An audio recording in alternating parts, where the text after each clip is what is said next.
women in particular having more autonomy about the kind of partner they want to have, the kind of career that they want to have, how many children they want to have, has been hugely beneficial and very important for women's liberation.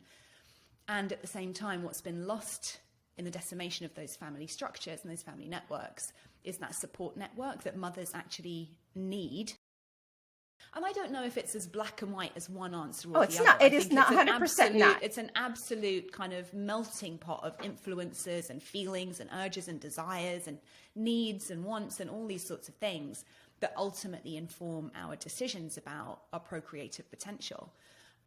But what we haven't really been invited to do before was approach that sort of critically and rationally through the lens of our parental readiness. What are the factors that would ideally be in place for me to feel as supported and confident in my mothering as I would ideally like to be, not least for the benefit of my children, right? Yep. And as I illustrate in the book, conditions are such that motherhood has become extremely, extremely difficult. There's so much pressure on women to be on the individual, the mother, to be the be-all and end-all of what used to be a much more communally engaged with role, which is of child rearing, you know. I unpack the concept of pronatalism in the book, which people might have heard kind of applied to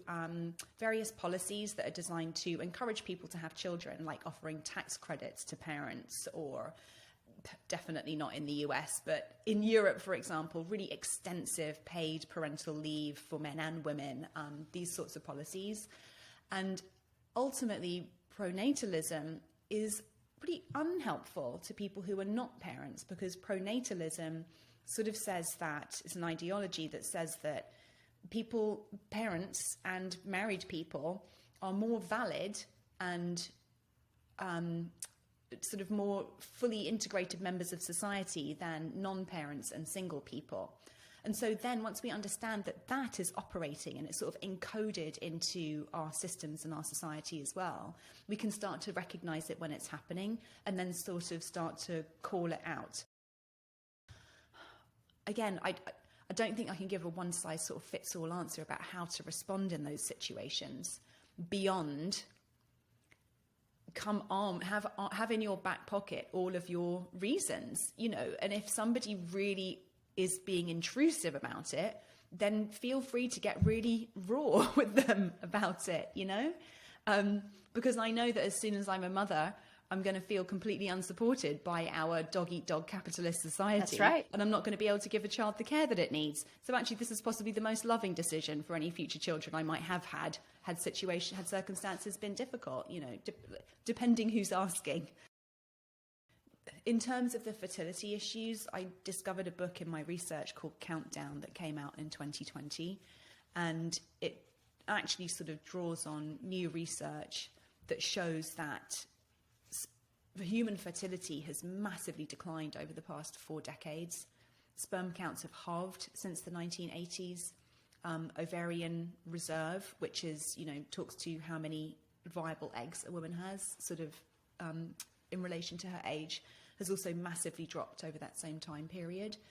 And this is largely put down to environmental issues, in particular microplastics in the food and water supply, which are pretty much unavoidable at this point. The author of that book even describes, you know, sort of the apparatus that newborn infants come into contact with in the hospital are often going to be, you know, depositing plastics into their system. They might even be absorbing microplastics in utero. So it's pretty impossible to avoid this at this point. And as much as, you know, having that information isn't necessarily going to take away the grief or help someone handle the grief of not being able to have a child that they desperately want, it could at least give them somewhere to direct any anger that they might feel about that, rather than directing the anger towards themselves for having somehow biologically failed to do this thing that we're all supposed to do.